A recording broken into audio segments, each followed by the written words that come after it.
Okay. Hi, this is Royce Marie Patton, aka Asmarath, aka General Nuisance. Um, Here, I'm not gonna do my, oh yeah, let me, mm, a little bit. I'm not feeling so bitchy. Um, I'm still gonna be bitching. The truth is the truth, and that's what it is. So I'm gonna continue on until they give Gaia back her home. That's just what it is. Here I am protesting POA, Preservation of Affordable Housing, and their unfair, deceptive, um, unethical. I've got so many words. I've got so many words for them, but I don't want to get stuck on that. And it led to a police situation that triggered some past police situation. Nobody wants to accept a responsibility for the traumas and all the other mess. So, but I do want to share Gaia because she's beautiful, and I just decided today I'm going to do a switcheroo. Um, and I'm going to bring my furniture in my living room to the storage facility, and I'm going to bring some of my Gaia stuff to the living room so I can do distant healing sessions and some other classes and instructionals for my YouTube channel. Gaia will live some kind of way, that is definitely and for sure. So I got it out there. There's a lot of stuff that's still not there, but I don't want to dwell in the negatives. I try to stay in the positives, but I do 100% believe that it is very, very positive to uncover and resolve such an infestation of corruption over here in Berkshire County, and more specifically Pittsfield and North Adams, Massachusetts. And yes, I have officially um, accused North Adams, Massachusetts of I call it the police department of domestic terrorism. That is on an official FBI report, and I will follow it through with my evidence that I have from the trauma that I was put through with them. But on with the show, on with the show. This guy, I made a cute little booklet. I did. I printed them out. They're lovely, but they need to be improved upon. And I do have a button. I'm a touch screen person. You'll just have to deal. So Gaia, and that's an acronym, by the way, for Great Awakenings and Intuitive Awareness. It's all about um, honoring and respecting the divine energy within you. That's what I'm here to do. So Gaia is not for me. It's for the world. So yeah, I gotta fight. I can't let it go. It's not. I'm not letting it go. And at first it was Energy Healing Center, but I couldn't do healing because I'm not a real doctor. So I had to change it to Attuning, but that's a commonly referred to word, anyways, in the energy healing reality of things. Vibrating at a higher frequency because we support, promote, oh, and care for an 11 chakra system. Maybe I shouldn't be touching the screen. Where's my button? Okay. And I want to stop there because I have a little something something written over here about that. Uh, and this was my little elevator speech I did for a meetup thing that I didn't even go to because I just I don't know, I'm traumatized by the city. It's like I said, infested with corruption. So I don't know, but I'm not running. I'm not a runner, and obviously this place needs some vibrational healing. So, but hello, my name is Royce Marie Patton, aka Asmarath, and of course General Nuisance now as well. And I'm the owner of Gaia Energy Attuning Center LLC. Yes, I paid for that because I was and I believe what my company has to offer this community will rock the world because we support, promote, and care for an 11 main chakra system. The chakra system itself is thousands of years old, and it is believed that the health of the chakras is directly connected to the health of the physical body, mind, and one's emotional well-being. Since the 15th century, Western civilization has adopted and adapted to a seven chakra system. We believe that an 11 main chakra system is more balanced, accurate, and complete because the color flow is more harmonized and the numerological energy vibrations are more precise. Gaia Energy Attuning Center strives to be a spiritual hub that allows one to experience and explore various different types of energy healing modalities in a calm, relaxed atmosphere that is more indicative of an interactive metaphysical art gallery because it actually is. We offer individual consulting and personalized products and services that have been customized to enhance your energy's vibrational frequency, which will help to illuminate the path to your higher self and assist you on your soul's journey to enlightenment. Yeah, that was beautiful. Um, and someone agreed with me when I was protesting and asked me what I was about. The only thing he couldn't seem to choke down was me going against a 1,000-year old, well, thousands of years old system. And I had to explain to him, I'm not going against a thousands of years old system. Just Google the history of the chakra system. You'll see that chakras have come, chakras have gone. Different belief systems to this very day believe in different amounts of chakras.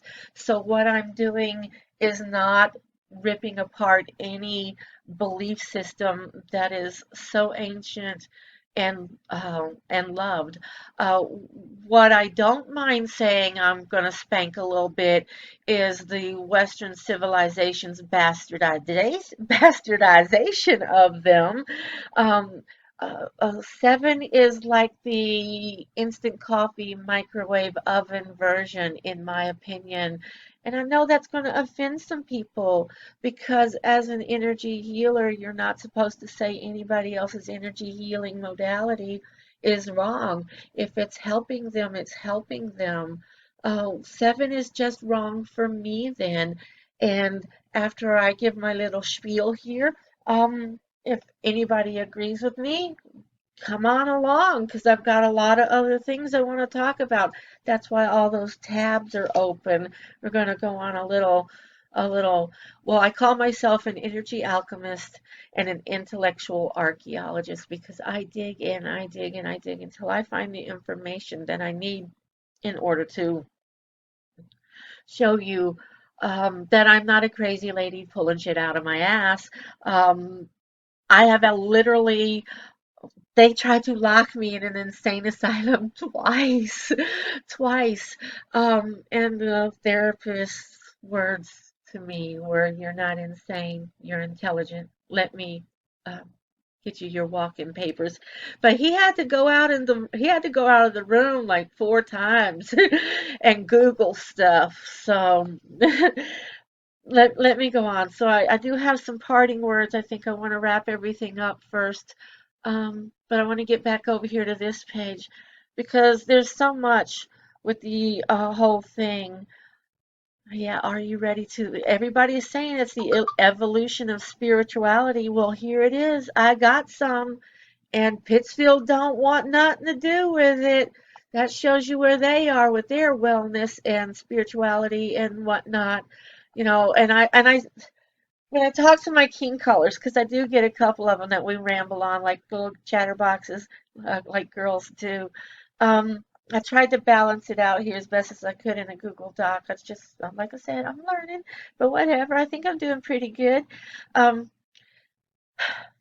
I lost my train of thought. So I could stop this and rewind and go check it out. But let's go on. Let's go on. Because I didn't want to, but I'm gonna. Because the pictures are up here and it just shows. And I have to. Because this light blue, eh. The first thing, I mean, I have some chakra shit around the house. And I never noticed any of it was light blue. It was always primary blue in my mind, even though the reality of what my eyes was seeing was this tealy color, light blue, whatever they call it. My eyes were blind to it. It was just primary blue. So when I was taking my chakra certification course, when he said light blue, it just like threw me. It threw me like, huh? And then he explained it and whatnot, and then he brought dark blue up to the third eye, and that's when I said, oh no. Oh no, purple is supposed to be here. That's why amethyst is the main chakra stone. And I do go on down here, and there's a little whole explanation. So I'm going to just do it this way so we can skip over that part. So the blue was wrong, and then instantly, a little song popped in my head. One of these things doesn't belong here. One of these things is just not the same, and it's this right here. Because if you look, you got a primary color and a primary color, and together they make a secondary color. And over here, you have a primary color, and if you have my primary blue, you get that secondary green. You don't get the heart chakra green if you match this isn't a tertiary or whatever they call it. Tertiary, I think it is, whatever. I like my way better, I do. Color, no, it's gotta go for me, whatever with everybody else. And there was a couple of other things. I don't believe that the hands or the feet are small or separate chakras. I do believe they're two halves of a whole, and I like this stretched up position because you're reaching all the way up.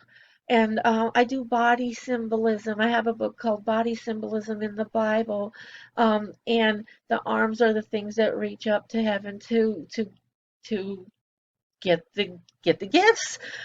You have to get it. It's on Amazon. You can look it up. Uh, so I I have, it's pink because, and I always say because hands were made for forgiving, receiving, creating, praying, all that stuff, and it should always be done with love. And pink is the color that corresponds to love. And I have seen other chakra charts that do put it as pink, and the feet obviously brown because they're dirt. That's just what it is. And over here in my 11 chakra system, I have a yin, well, a yin and a yang, because everything has a positive and a negative. Um, and we are like little battery things. We are. We're just little energy beings. That's just what it is. Let me see if I can click this off. Um, so I thought I did. I don't know how to work this thing. Okay. Oh my God. I think it's delayed because I have so many tabs open. Whatever, people. And then I do because I'm a numerologist. That's one of my things that I do on keen.com. But I do the seven, and see, I'm going to just delete that for a second. Okay. Um, and it just, oh, that's not this number seven is down there, maybe a little bit, whatever. Um, that just talks about the chakras, and I already did that a little bit. Where's my seven? Well, I'm definitely missing a piece that needs to get in there. But the number seven is a seeker, a thinker, a searcher of truth. And okay with the seven, but I already found some truth. 11, um, numerologically speaking, it is a frequency of balance. It elevates energy. It brings a vibration of higher intuition and spiritual insight. And that's the whole purpose of meditating and doing the chakra shit and all of that is to achieve these things that the 11 says it naturally vibrates with. It's increased sensitivity, intelligence, empathy, a sign of enormous power, both mental and physical. Just focusing on the number 11 is supposed to crank up your consciousness. So those who recognize the spiritual meaning of 11 in their lives are quite sensitive to the vibrational frequencies matching all the above attributes. I know when I do the thing on the screencast-o-matic, I'm going to have a little yellow circle. That irritates the crap out of me. I'm sorry. This is what I know right now. As I learn, I will improve. So, I'm sure you read that little blurb over there. Oh, and I always link to my sources. Always. I don't just say stuff. And that's one of the things that I noticed. People just say stuff. And then I got to go and do all the research to see how true it is. And this is, people don't think. They just absorb the information if it matches what they're feeling is right. But to form a cohesive thought, you actually have to see all the sides of the issue, and then you can never mind. Let's just move on. Uh, and this is my little story. I already said that, so we'll just move on. And when I was divinely gifted, if you will, as the psychic type people say, I'm just not into the language. I just really don't even know the language. Like I said, I'm a recluse. I keep to myself. I'm not out there in the know of all the trendy words ascribed to what I do. I call it what I call it. If it's not what is known, you're going to have to learn it because I'm not studying all your ever-changing stuff. This is my thing. You're going to have to figure me out. But I am a little bitchy, but that's that's the reality of the world we live in. And I'm quite sure my clients are going to want somebody that's going to be real with them. I know my keen callers love it. 5-star rated. You should go and see. Go read Intuitive Azzy. And yeah, but this isn't for me. Whatever. Daily affirmations for the higher evolved, more balanced 11 main chakra system. And the yang, the which I have learned through my angelic healing practitioner course, is called the Soul Star. So it's there. Now, this is just, like I said, shit that just came to me, as it tends to do to us kind of people. So I don't know what your words are, but as I figure them out, if they fit and feel right, and I do the research. I love research. Um, but the heavenly connection, I am a reflection of the divine. And you are. Even the Bible says God made people in his image. So, ta-da, um, it's all energy. That's how I came to some of these conclusions. If it's not some divine woo thing going on, it's just simple math.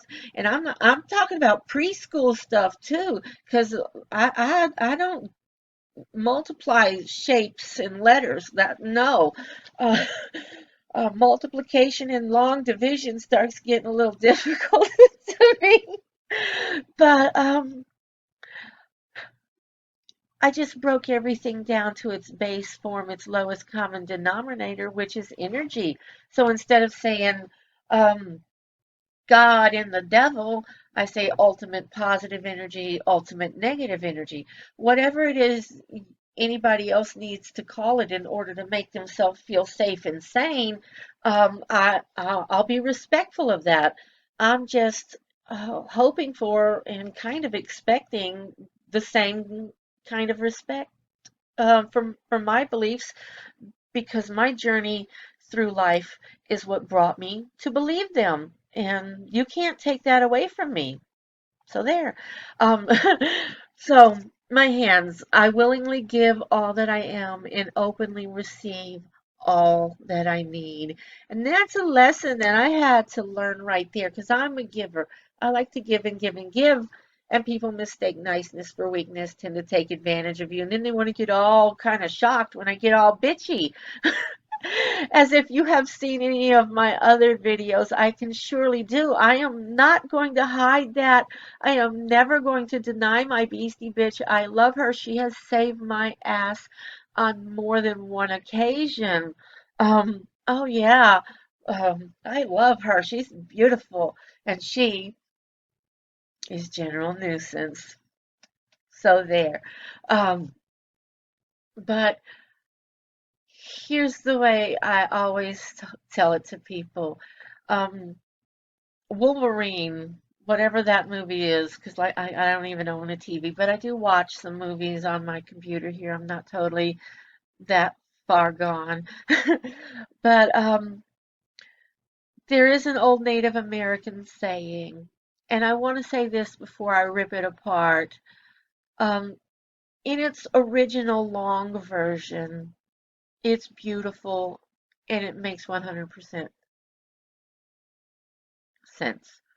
I really can shoot my own bit that I'm about to do down a little bit with that, but as all Americans do, we destroyed that beautiful Native American saying. And it's been whittled down to um, a Native American brave goes to the wise man of the tribe and says, there's two wolves fighting inside of me.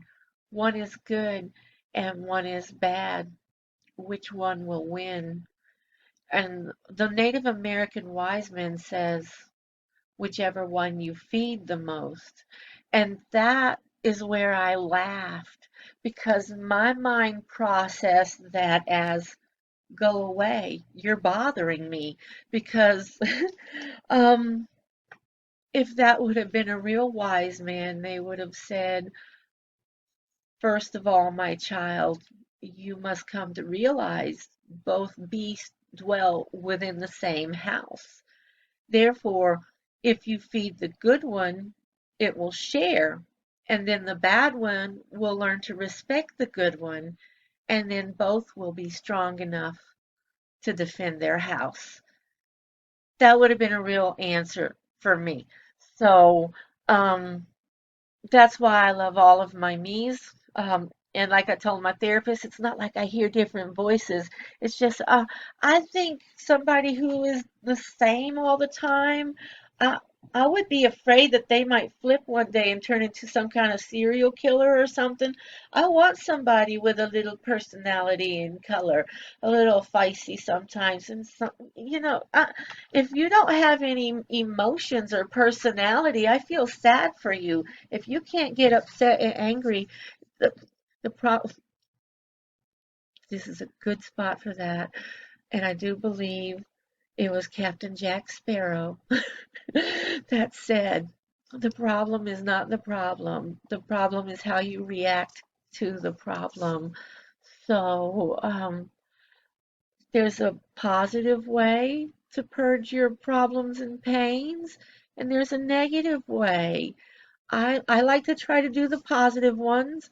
Um, some shit's gonna get tore the fuck up over here in Pittsfield. Yes, I am going to dog these bitches down until they come clean with their corruption. I cannot let that go. I'm not the only victim. I'm just the one that's brave enough to stand up to them. I'm walking back and forth for months. Snow, sleet, rain, all of that. And some of the sweeter people said everybody's had it done to them. I heard that so much, so much. I just burst out one day. I just had a wild hair up there and burst out. Just because you bent over and took it doesn't mean I have to. There comes a time. And all of this I'm saying with this pink loving, giving and receiving things, because I would love to be able to give and give and give. That's all I did when my kids were little, was volunteer and volunteer and volunteer. I was the archery instructor for the Boy Scouts of America. I taught all them little fuckers how to shoot. You know, oh my God, everything. I, there's so much. I just don't want to go on a tangent with that. But the receiving, that that's where I had the problems. I can't take things from certain people to this very day. I'm even starting to tear up a little bit. I will not take a gift, a freebie, a generous offer of any type from a man, because it usually comes with it some sort of expectation, and that's just never going to happen.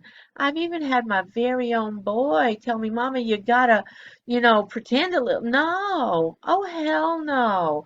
You're going to know exactly what it is with me. If you can't handle that shit, you just are not man enough for me. That's what it is. And that's what I tell him when I sign up for the dating sites. I've only got one right now I'm tending to though, but whatever. I'm never going to answer. I said hello to once. He said, well, "What are you doing?" I said, "Working." He never got back to me. I said to him, "She don't have time to cater to my needs." But whatever. The crown chakra, my will be done because my choices are good. I'm already 25 minutes into rambling. I told you I can ramble when I start talking about what I love. Um, yeah, that's where it is. And I do have my biblical things over here. So not only does all the metaphysical people, not only is physics starting to see and science starting to see that mindfulness, creative visualization, um, the law of attraction, all of these things have been studied. I've got one, oh man, he's not up here. I've got so many tabs I want to open. um, but the science behind the energy in your thoughts and your choices. It all matters, but I gotta take these glasses off to read way over there. Maybe not. Getting older. Yeah, John 14:12, Matthew 21:22, and Isaiah 55:11. Those are the ones you should look up. But, one is, I tell you the truth, anyone who believes in me will do the same works I have done and even greater works. That was John 14:12, by the way. Yeah, that was Jesus himself saying, you can do more than I can do. That that Jesus said that. If you want to believe the Bible, go Google John 14:12. I know them, but I'm on a tangent now. Whatever. And whatever you ask in prayer, you will receive if you have faith. And there it is. It is not about ask and you shall receive. It's about ask, believe, and receive. And those are the basic components of the intention setting and the mindfulness. That's just what it is. So there's a whole science behind these biblical things. And that's one of the things that Gaia Energy Attuning Center is all about. Taking the physics facts of all of this energy stuff that's out there now and connecting it with in a symbiotic relationship, like prayer hands, if you will, to the biblical references and the the Holy Bible references are not just in that book. They're in other religious doctrine out there through the ages. They're all kind of similar. So it's all kind of balancing out and matching up now. Nothing needs to fight against the other anymore. I was always offended at the term holy wars. There's nothing holy about a war. Nothing. Not when that kind of damage is being done.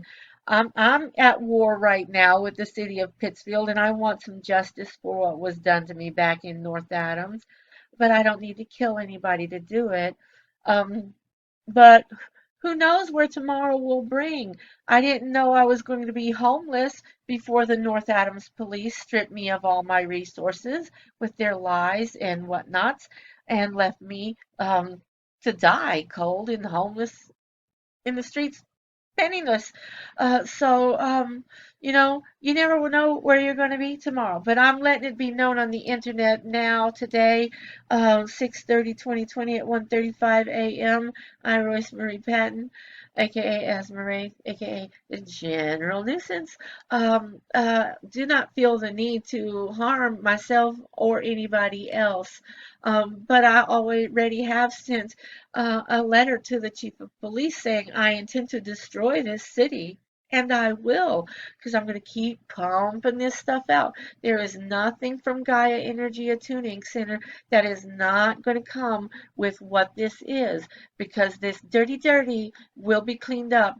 I will be attuning the fuck out of Pittsfield, and some North Adam stuff is going down too.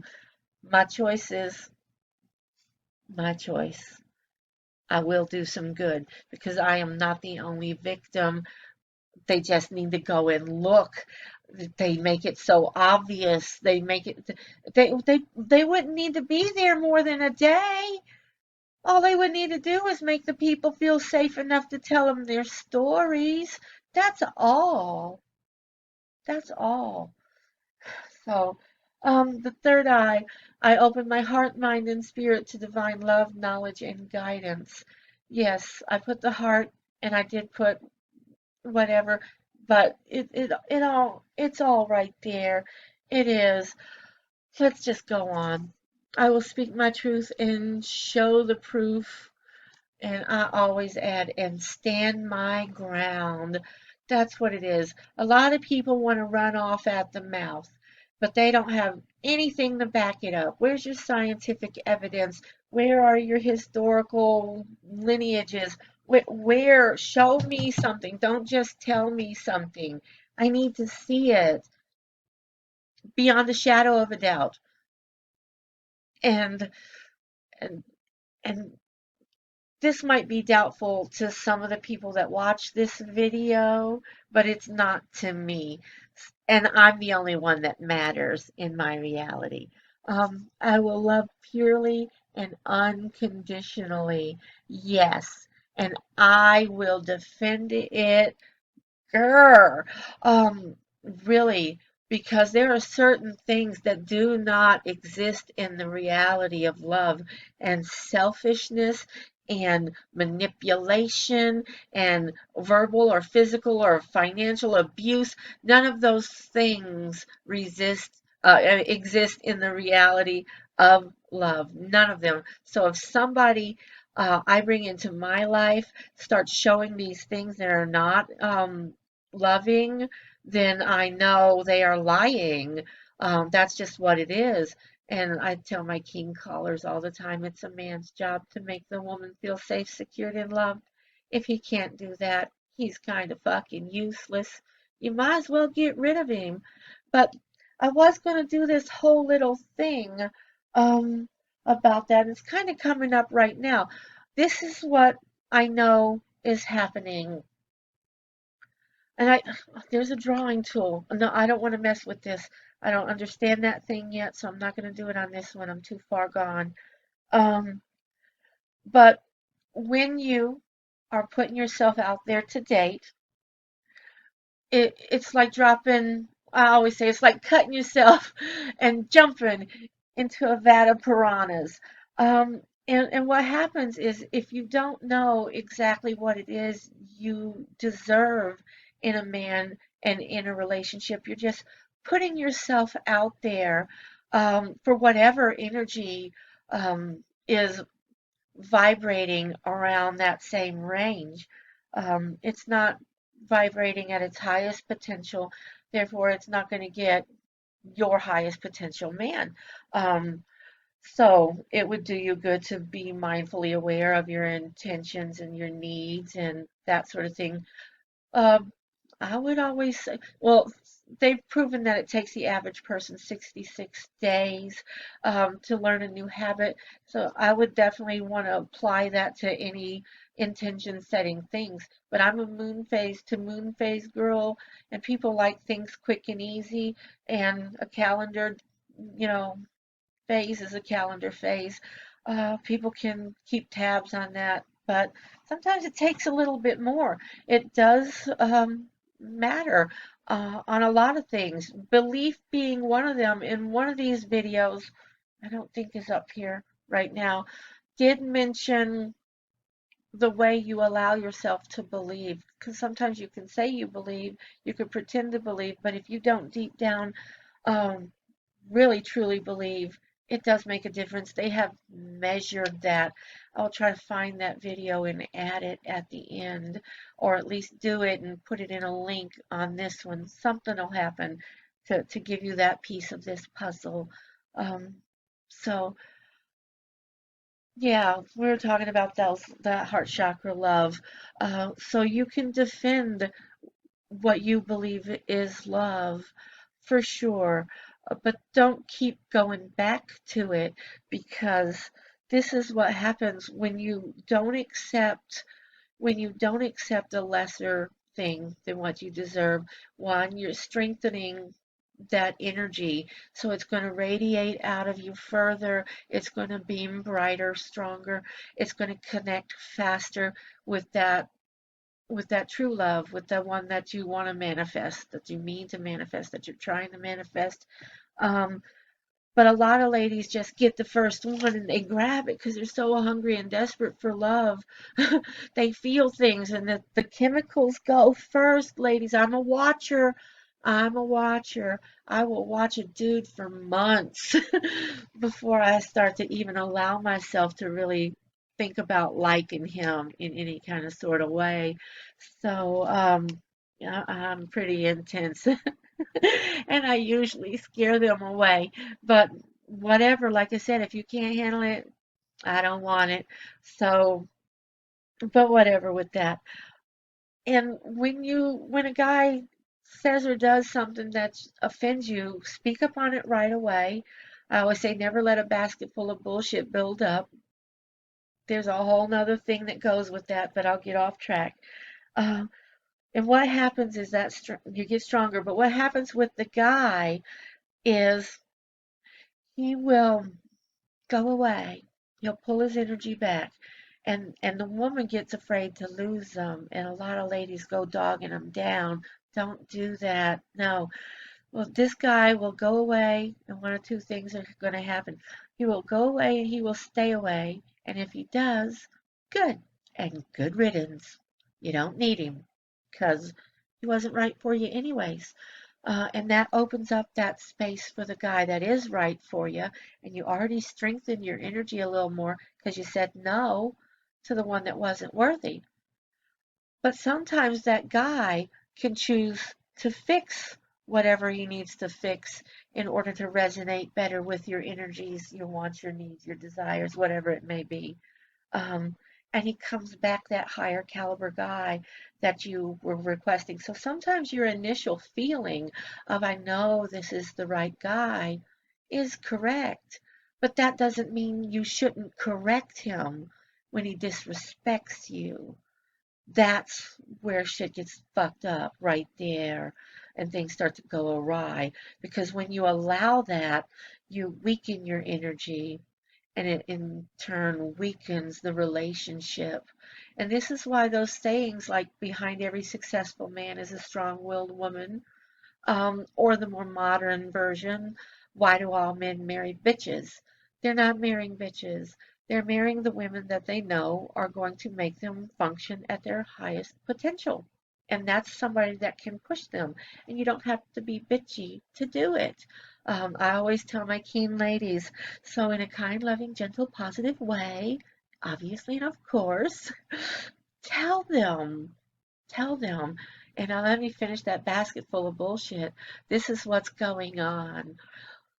We let this one slide. We let that one go.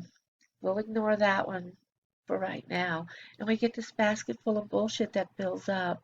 And then we decide one day some insignificant thing that they say or do, we're going to pour it all out on them. And they're left there shocked, bewildered, wondering, confused.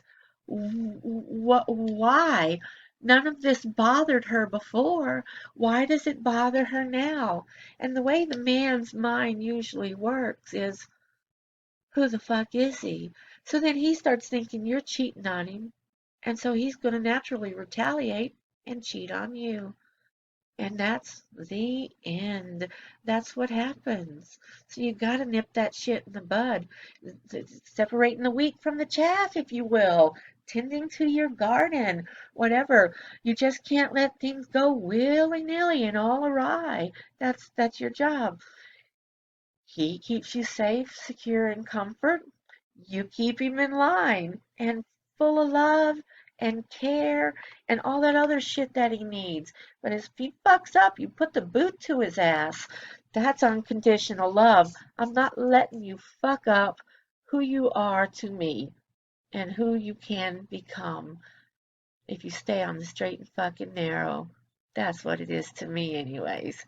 So, mm, so I will make positive choices and take positive actions in order to create positive changes in my life and the world around me. And I'm so trying to prove that one right now. And I did throw down some hoogie boogie witchcraft kind of stuff. But if you look at the words that I said, I did keep them as positive and truthful as they are. I can't even say as possible. It is what it is. And I'm not going to back down from any of it. They will have to kill me first. That's just what it's going to be. So, um, I am beautiful and I am free simply because I choose to be me. And that comes from the very first poem of mine that was ever published. And it is tattooed on the back of my right thigh. And I remember earlier I told you I have a book called Body Symbolism in the Bible. So is a very, very specific reason why the entire poem is tattooed on my right um, thigh. I mean, calf. Sorry, thigh calf. Whatever. I'm looking at the next thing. I'm getting lost. I'm comfortable with who I am and grateful for what I have. I've been all the shapes and sizes. Oh my God. I used to think I was fat when I was a size 7. That's ridiculous. If I was a size 7 now, I wouldn't be able to find myself if I turned sideways. So, um, and I've always had problems with men. It didn't matter what size I was. As a matter of fact, I purposefully made myself fat to cut the pervert ratio in half. And I've had so many people laugh at me and tell me, no, I did not. Um, that what I did was I would lose the weight, prove it to them, and then I would gain it back just because I wanted to be bigger. And I I want to be smaller than I am now. The COVID thing has got me off my thing. I did lose 20 pounds during the protest, but I probably gained 30 back. But whatever, whatever. It is still just a flesh sack. It's not the most important thing about you. And there was a little bumper sticker. We're not humans having a spiritual experience. We're spiritual beings having a human experience. And that is so true. Your energy is eternal. And I do get into that a little bit when I get back. Well, wait.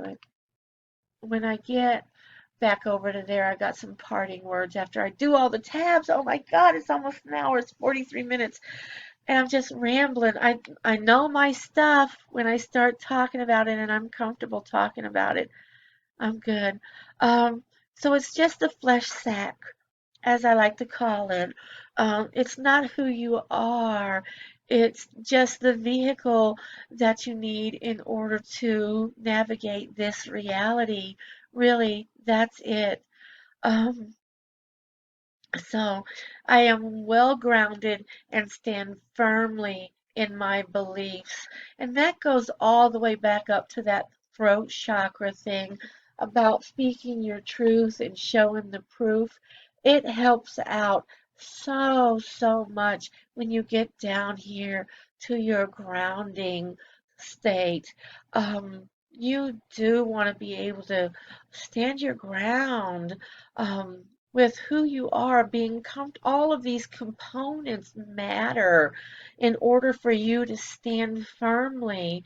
as a human soul, trying to make positive choices and changes, and this corrupt, awful, hateful, negative, energy-induced world. It's so toxic now. It is awful. Um, and then we get to this, and I do have a lot and a lot of stuff to say about this that goes into reflexology and everything.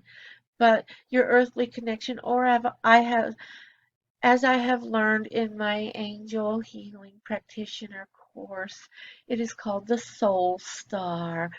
So I'm thankful for learning this terminology. I am connected to all, therefore I am everything. And that is in the physics of it all, babies. And I don't even have tabs open with the scientific evidence of that, but even in my therapy group session. It says we're all drops of water in the same ocean, so, and I was just studying something on water molecules and them being a little bit more than what we think they are. So that's a beautiful connection too that I'm going to add to the puzzle. But the thing is, with our earthly connection, and one of the things Gaia Energy and Tuning Center does want to bring to the attention of the community and the world is the feet. They connect us to the earth, yet they are cut off constantly. Socks really don't matter so much because, especially cotton, because it's an all natural fiber. But some of the other one, but the shoes certainly with the rubber.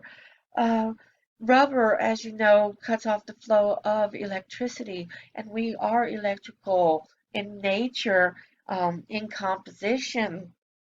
So when we wear shoes, we're cutting off our connection to the earth, and it throws our energy off balance automatically. You need some adjusting just for wearing some damn shoes during the day. Really. Oh, oh, please don't please don't think I'm just going to tell you this stuff and not tell you how to fix it on your own without having to actually purchase anything from me. But you're damn right I'm going to sell my own shit. Hell yeah, everybody else does. That's why I wanted the store, so I can bring you this, make it my way. I wanted to do videos on it so you can see me making it. I'll get down to some of the products and services later. So, but they were all just to make you vibrate at your highest potential. That's what I love. That's what I was getting out of it. I did not really care. There was so many freebie things that were going to go on in that store. Oh my God. But there's another thing besides cutting off your electrical flow that you're doing when you're wearing your shoes and whatnot. Um, I learned through my studies of reflexology that the pressure points on the feet. I wish I had a reflexology book out, but it's all back in the living room. Uh, they stimulate digestion, anti-anxieties. If you study reflexology, and I just got the Simple Idiot's Guide because it wasn't one of the things that I was totally into, but wanted to know something about, and that one was pretty decent for me. But I'll probably learn some more stuff because I'm quite sure there's some out there. Uh, when we wear the shoes, we're cutting off that natural massaging motion that the textures of the ground would be giving us. Therefore, it's throwing all of those things that would be getting that motion out of whack. So a lot of things right there need to be corrected. And I'm going to jump right down to what I really intended to talk about. Everything. I want to just get it all, but like I said, it's already almost an hour. Everything is here, so um, meticulous work. What more can Gaia do for you? And I made this one bigger so I could find it faster. The Biosphere Regeneration Chamber. And that's the reason why all these little tabs are open. That was going to do a lot of the correcting. So I'm going to stop right there and let these other tabs of people explain some sciencey shit behind it. And then I'm going to jump back in and explain my thing.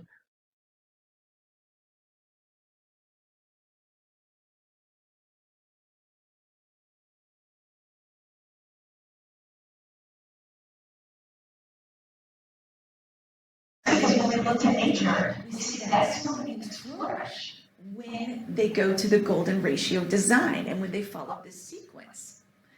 Growing and expanding to the rate of the golden ratio spiral allows the maximum amount of rain to be directed down to the roots of many plants.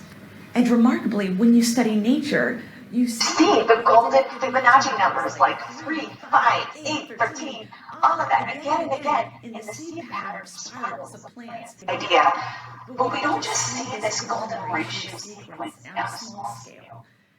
This ratio is the mathematical sequence in the spirals of our storms, tornadoes, hurricanes. These all spin in this golden sequence, 1 to 1.6. Even the waves can be measured using this ratio. But it doesn't stop there. Modern technology continues to be mystified by the far-reaching scope of the golden ratio, from the alignment of the planets to the spirals of our Milky Way galaxy. Now let's take this closer to home. I want you to hold out your arm and look at the distance between your shoulder and your elbow, and then from your elbow to your fingertips. Notice how your elbow, from your shoulder to your elbow is 1, and then from your elbow to your fingertips is 1.6. Pretty crazy, huh? But it doesn't stop there. Now take that further. The distance from your fingertips to your wrist is 1, and from your wrist to your elbow is 1.6. Keep it going. From the furthest tip of your finger to the bottom of your fingers is 1, and from the bottom of your fingers to your wrist is 1.6. Now check out the spacing of your knuckles, 1 to 1.6. Are you getting freaked out yet? Think about this. The head to your belly button, 1, and then belly button to your feet, 1.6. From your toes to your knees, and from your knees to your hips, golden ratio.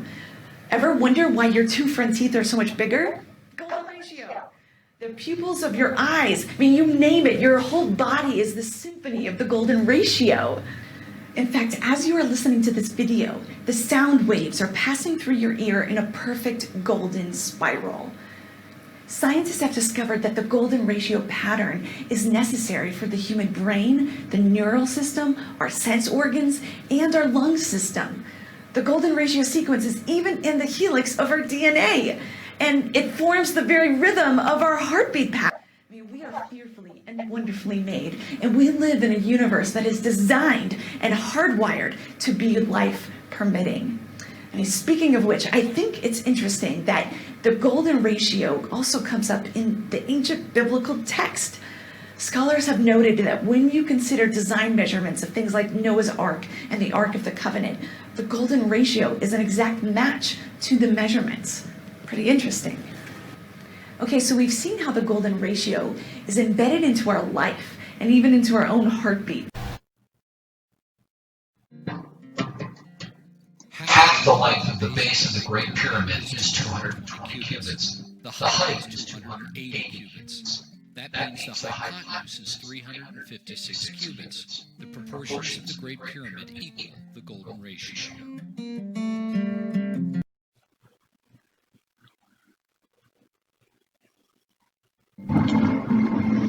Could this geometry produce a message?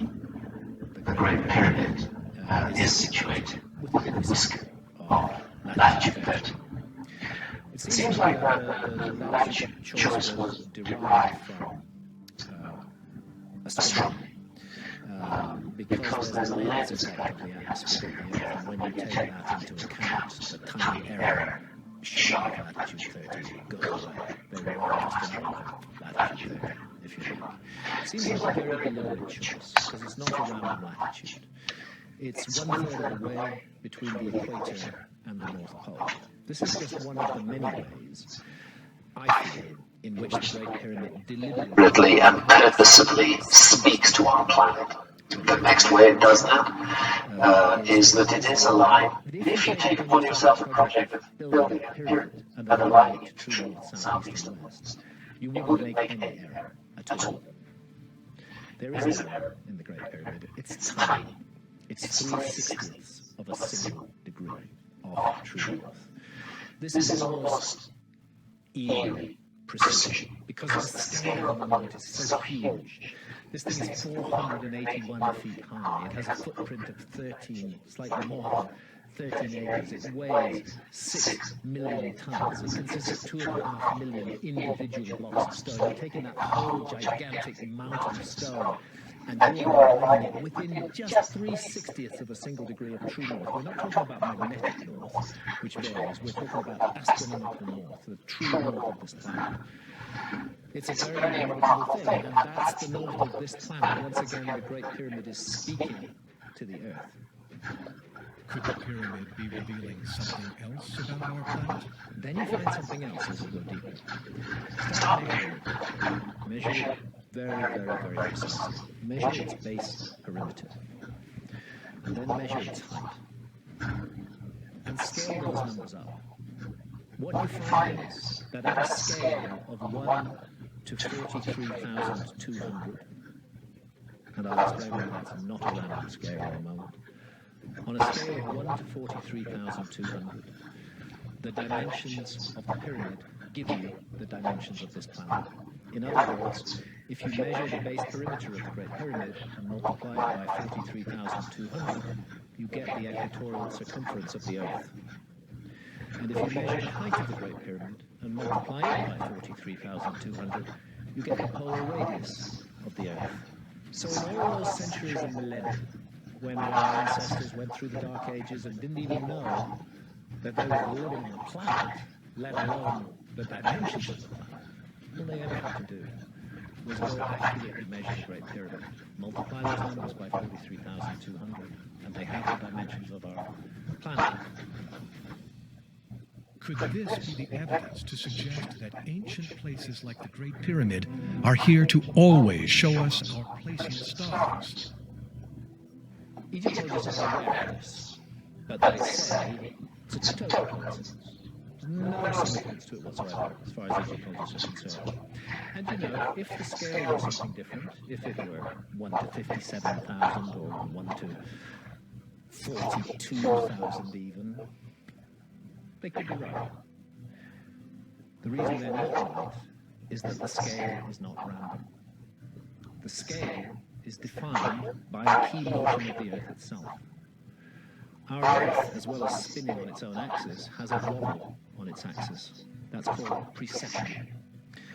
Rather, the effect that you get if you set a spinning top spinning, as it begins to slow down, it begins to wobble, and the top begins to transcribe a circle. The Earth does that. If you take the extended north pole of the Earth and extend it out into the heavens, you'll find that today in our time it's pointing at a star called Polaris. That's our pole star. But it hasn't always pointed at Polaris, and it won't always point at Polaris in the future.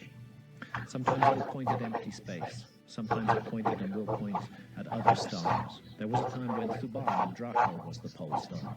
That's because of the precessional wobble on the Earth's axis. The extended north pole of the Earth isn't always pointing at the same place. Over a cycle of 25,920 years, it's doing that.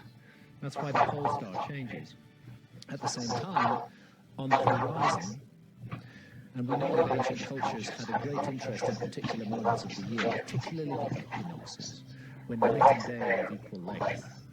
There was an obsession of ancient cultures. What was the constellation that lay in the place on the horizon where the sun rose on the spring equinox? What was the constellation that housed the sun? This is familiar language in astrology. What's the constellation that housed the sun on the spring equinox? In our epoch, it's the constellation of Pisces. We live in the age of Pisces, near the end, as a matter of fact. It's not an accident that the early Christians used the fish as their symbol, because Christianity began very near the beginning of the age of Pisces. Each one of these zodiacal ages lasts for 2,160 years. and then the sun transits out of, on the equinox, transits out of one constellation and into another. So we indeed do live in the dawning of the age of Aquarius. Because of the precessional motion of the Earth, because of this change, this wobble on the Earth's axis, the constellation that houses the sun on the equinox is shifting out of Pisces and into Aquarius. That shift will be complete within the next 100 or 150 years. What we have here is a process that operates at the rate of 1 degree every 72 years. We allocate 30 degrees to each of the 12 constellations of the zodiac. Multiply 72 by 30 and you get 2,160. That's the zodiacal age.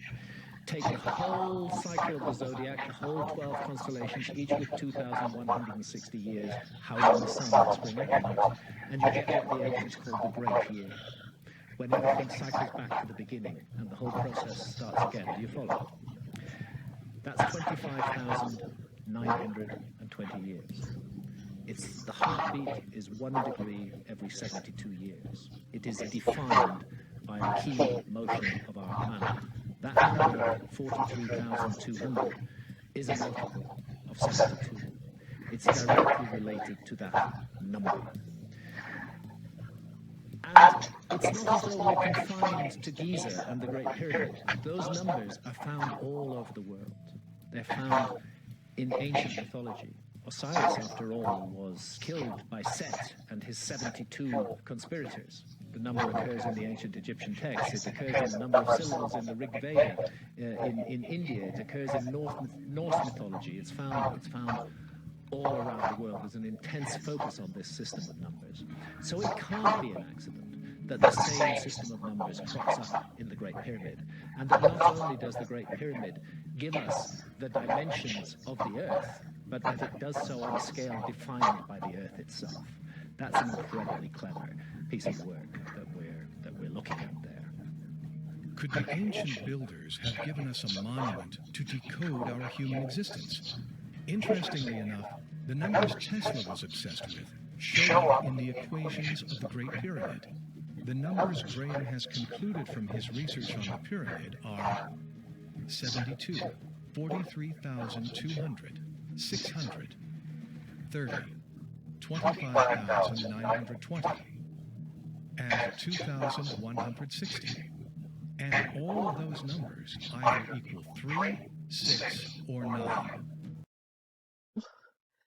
This is Eileen McCusick, and she's not just a pioneer in the vibrational biosphere tuning fork sound wave healing thing that's going on. She's way above anybody else in her field. She's written, I actually have her book she's written right here, Tuning the Human Biofield. Even though I am already certified in some tuning fork healing, I think it's rather insufficient after listening to some of her talks and treatments and reasonings and scientifically backed evidence. So I am going to pay the thousands of dollars to be certified by her as well. So I can bring the whole tuning fork thing to wherever I may be bringing it, because, Pittsfield doesn't want it. So whatever, they can suffer in the hell that they have created by their own choices and their own free will. So to me, Pittsfield needs this the most, or else I wouldn't be here. So let's get on. I'm just gonna let her do a couple of minutes of one of her things. The whole video is worth watching, but what I'm doing is just taking the little snippets out of these other videos that I'm seeing and trying to puzzle together something that's a little more understanding to the simpletons around here about what I'm trying to do, because apparently it's way too far over their ability to perceive. So that is a great sadness. I don't really understand how this city could stay afloat, given what I've seen in the local government and the policing and even the businesses around here, and they're just so wrapped up in playing this little corruption game.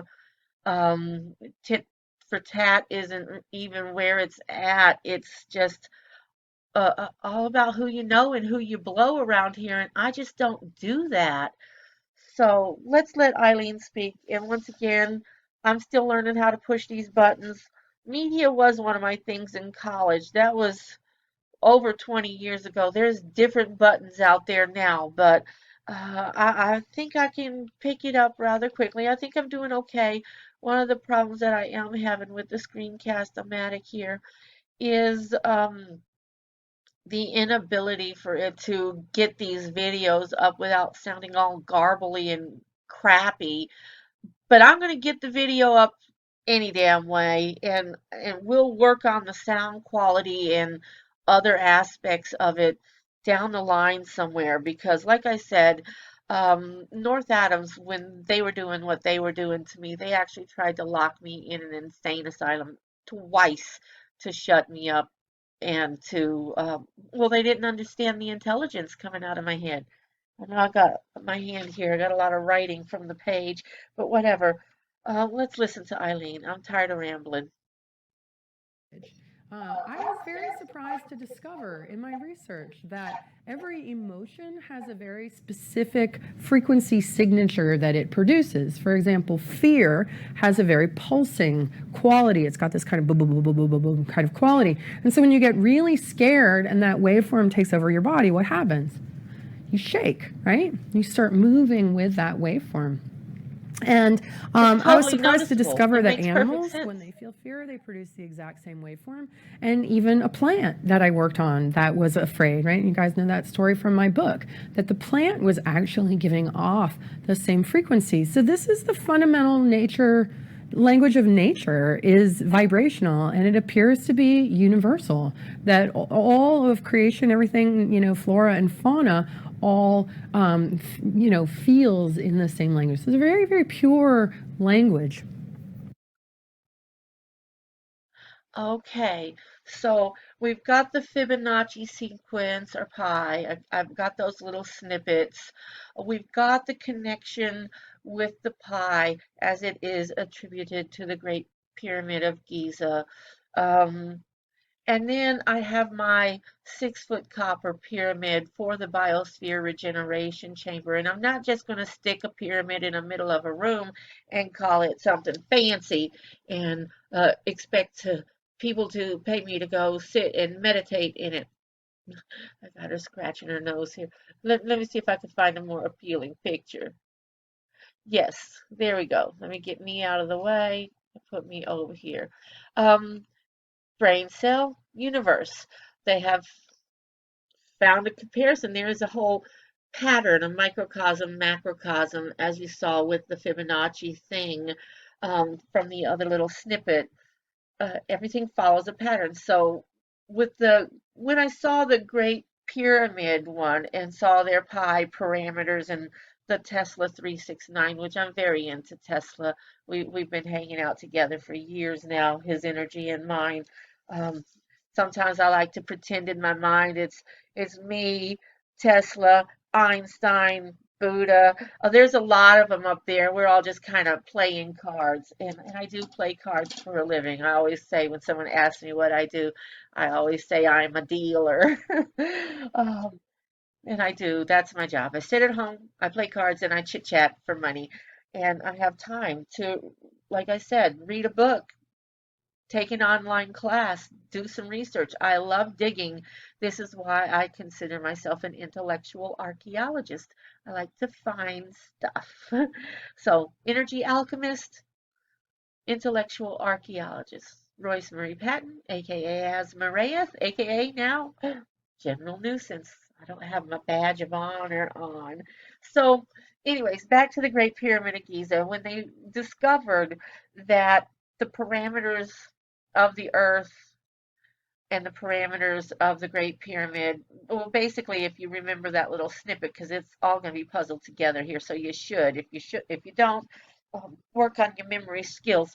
But what I did was instead of scaling up, I scaled down, and that's why I chose the 6 foot pyramid instead of the 8 or anything else, because 72 inches is 6 foot, and as you saw from the pyramid stuff, 72 seems to be one of those numbers that keep reoccurring in things as well. So the tuning forks that I've got, and there's a whole mess of them over here. Can you see? I got stuff laid out on my bed. Oh, you can see my messy desk now. But it's a lot of notes and stuff. But I do have, like I said, I do for Gaia Energy Attuning Center and my discoveries of 11 main chakra system that really needs to be attended to. I do consider it part of the evolution of spirituality, of the human bio, whatever the heck you want to call it. I don't want to get stuck on terminology, but I have 11. Oh my goodness, it's just so. I should just do a whole little video of that and then upload my little talky face on it. Um, I don't even know where to start. I really don't.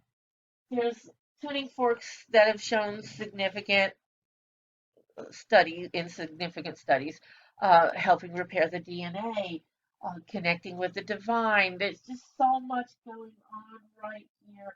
So the vibrational therapy portion of Gaia Energy Tuning Center kind of goes through more than just the Biosphere Regeneration Chamber. There is, where's my thing? I did have a little book I printed out. And I'm just so messy right now because there's so much fighting with the city and their corruption. That's a little difficult for one woman to take on, not just the entire police force and their corruption, but the local government's corruption and local businesses' corruption as well. So I really am a single person fighting what seems to be the entire world. And, I don't have any doubt in my ability to win. I'm just a little perturbed and aggravated that they haven't figured out it's time for them to surrender. They need to give up. So I'm going to try to puzzle all these together. I did have little tabs open that talk about the 528 repairing DNA positive transformation. The 432 is supposedly been shown to resonate with everything in nature.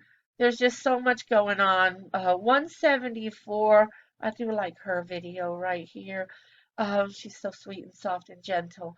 But is a natural anesthetic, so to speak.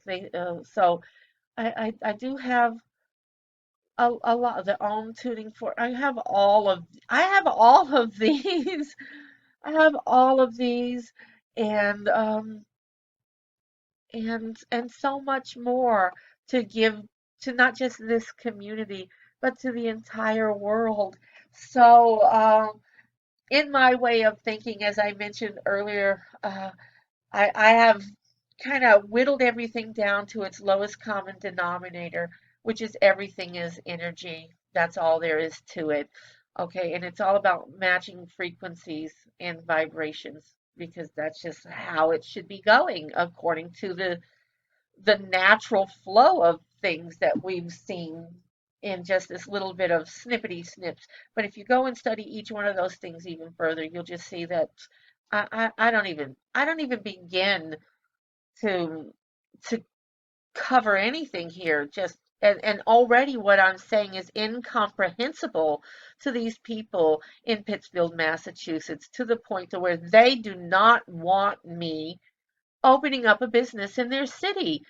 So I'm not quitting. I know that much because that's just not something that I do, especially when I know I'm correct. So with that being said, I think I'm going to stop and snip all these little videos together, give you a little sneak peek at what I'm trying to do with the Biosphere Regeneration Chamber And then I'm going to go down my little book. I'm so surprised because I did have to clean off my bed to sleep in it last night. And I don't know what I did with my little Gaia book. Uh, oh, I know what I did with it. I didn't even have it out. I was using this one, the Gaia 11 Chakra document that I have. So, Biosphere Regeneration Chamber, that's my 6 foot copper pyramid because copper is an energy conductor. And it's not just going to be the copper pyramid slammed in the middle of the room for somebody to sit in. It's going to have the proper crystals and stones attached to it. It's going to have ivy growth, plant life wrapped around it. So it's going to have this whole natural nature connection as well. And then I'm going to have the surround sound system that amplifies the specific tones in whatever frequencies that my clients need. Because, like I said, I am a numerologist as well. And when you're born, you get a frequency. It's your channel on the universal radio dial. You find it in your life path number, your inner dream, your soul urge, your destiny, and there's just so many other layers that are going on with that. So I do customize the treatment for the individual specifically. It's not just a generic random thing for me. And the best way, because I start out with the Pythagorean numerology chart, and there's lots of different reasons for that. It's very basic, very simple, and I like that, like a child, connection to the biblical thing about nobody getting into the kingdom of heaven unless they come like one. So I have the equilibrium stabilization station, just because that's a sound therapy thing, but it's not just a sound therapy. This is more you, uh, almost like uh, maybe a tanning thing where you go in there by yourself and do your thing. So everything will be programmed and ready. The aromatherapy, the chromotherapy, all of that stuff will be ready for you because you're going to have to, put your little name on the little guest list of who's next. And but the equilibrium stabilization station is more of a personal care by me sort of a thing. A little bit. It does have some alone time with it as well. Because what I have with that one, and I'm not going to get so far in that one, but I do have the zero gravity chair that was designed by NASA to relieve the pressure off the spine. I spoke about that a little bit in another video, and I also have a sound therapy system that attaches to pressure points in around the head and that sort of thing. And so there's a lot of sound stuff going on in Gaia Energy Attuning Center because I do like to meld together the physics of things with the biblical ideals, I guess. And in the beginning was the Word, and the first words were, "Let there be light." So we have the power of our words and their vibrations. And then we have the color that comes in. I also use the aromatherapy because since you taste your food with your nose before you do with your mouth. So mine's is Gaia Energy Attuning Center is like an all-inclusive thing, and I did mention it in one of my other videos. I love the sound therapy. I'm not knocking it in the bit. It definitely can be a standalone thing, as you can clearly see with Eileen's work. It's very, very beautiful and true and accurate. But there's just something within me that compels me to bring all the physical senses, because we do have more than 5 senses, but I'll give us the 5 physical senses. So I've got the sight with the color. I've got the sound with the tuning forks and the vibrational. I've got the smell with the aroma. And I have this for the taste. I have these things called fudging amazing chocolate truffles. And that's a whole different thing that I can't even put into the store yet because it is a food thing and there's all different certifications and whatnot for it that I didn't even try to get. And I'm glad because that would have been an extra expense that would have just been down the waste with the corrupt bullshittery that I've been put through here in Pittsfield, Massachusetts. Um, but and the touch. Um, because textures are so very important, and that's going to be everywhere. Like, for instance, the softness of the cozy little wrap that you get when you meditate. Because when you slow down your metabolism, your heart rate, and your thoughts and whatnot while you're meditating, your body does tend to chill a little bit. So you want a nice little, and I learned that in my transcendental meditation training to keep a little blankie nearby. So there's a lot of things going on, and I do want to bring them to the world, into existence, some kind of way. It'll get here because I'm going to fight, fight, fight, and fucking fight some more. You're not taking this away from me, Pittsfield. North Adams took it away from me when they did their bullshit. It set me back over a decade in my research and progress. You're not doing it a second time. You're not. So I did want to finish off, and I was writing some stuff, so I'm going to pause for a second before I flick over. Well, it was just, um, yeah, some links, because when I do the video all together, I want to make sure that I link to every little video. So if you want to watch the whole thing, you can. But um, the butterfly effect. Study that if you don't know anything about it, but it is the scientific premise, I guess, that even just the flap of the smallest butterfly's wing will eventually cause a typhoon in Japan.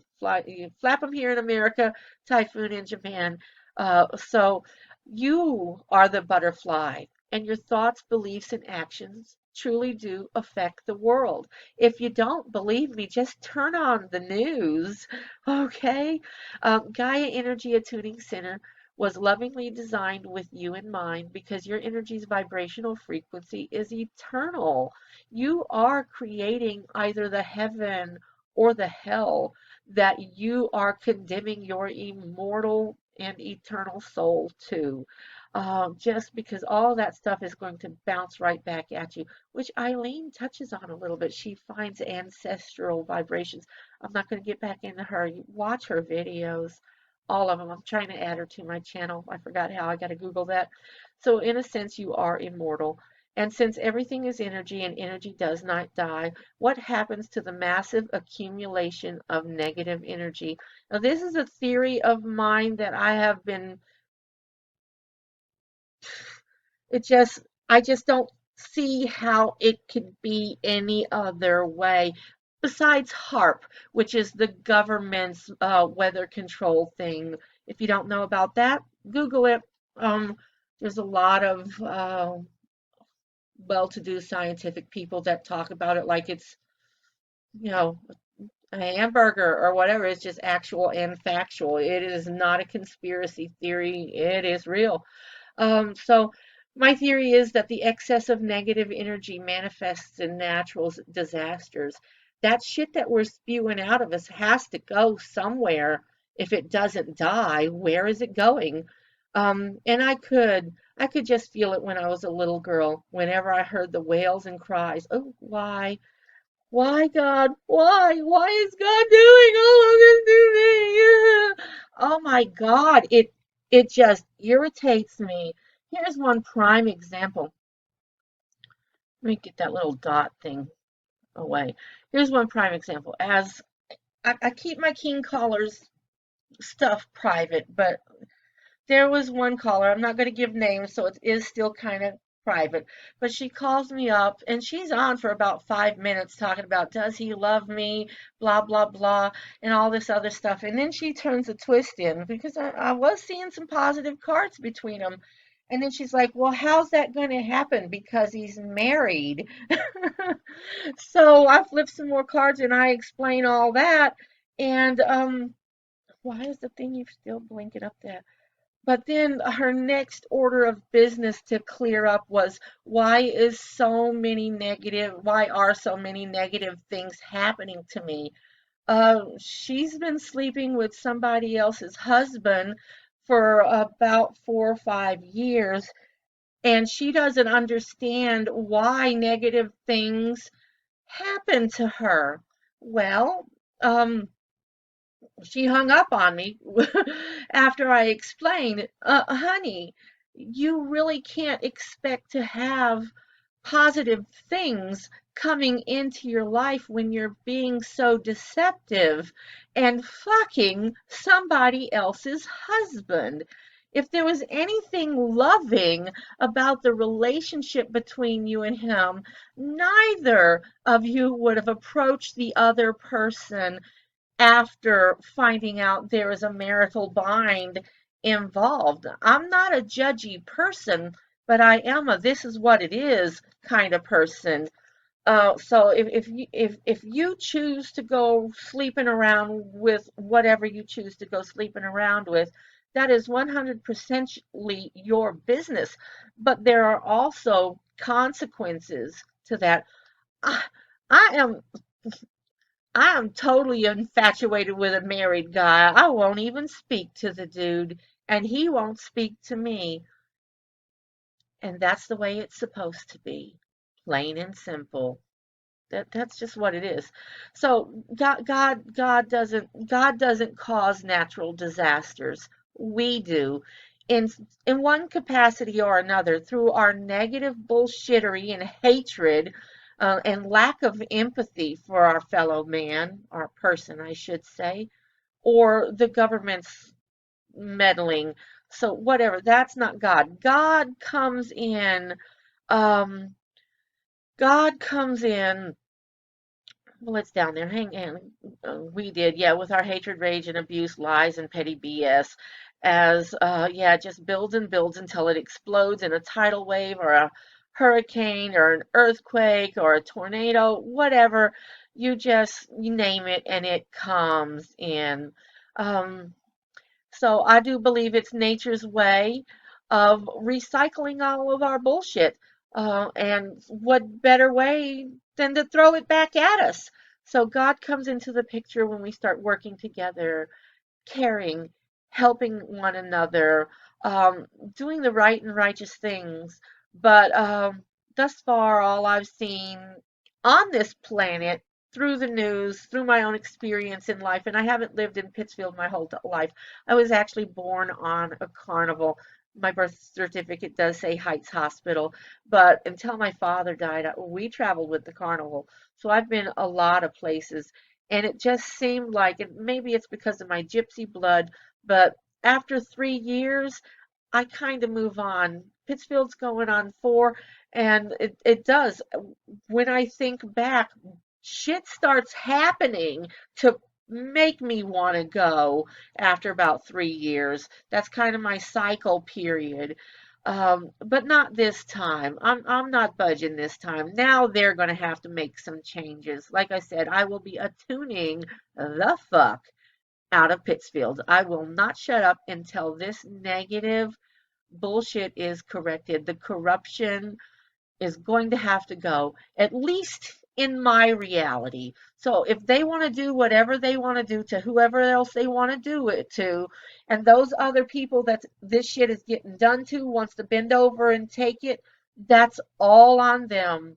But I'm not one of those, not in either direction. So they're going to have to respect my place, or else I'm going to fuck them up in the most positive, creative way that I possibly can. So, yeah, decades and decades putting this puzzle together. I've been thinking about this stuff since I was a little girl. I remember waiting for the bus to go to Sunday school, and we were all talking about where do we go when we die. and somebody was talking about hell, somebody was talking about heaven, somebody was talking about purgatory, somebody was talking about, I believe you just go in the ground until you're just not in the ground anymore. And I looked up and I said, what if we go wherever we believe we're going to go? And lo and behold, now that I'm over 50, science is starting to find that your thoughts and your beliefs do create your reality.